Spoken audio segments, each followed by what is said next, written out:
paano ayusin ang sirang Durabox. So, ganito yan.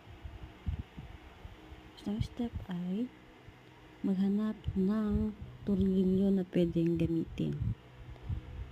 Next, sunod dyan ay hanap ng kutsilyo, tapos bubutasan yung sa taas ng Durabox na next, ayan na, pambutas para paglagyan ng tornilyo. At ayan, nabutas na nga at nilagyan ko na ng tornilyo yun para pagkabitan mamaya yung nahihiwalay na pintuan ng aking Durabox.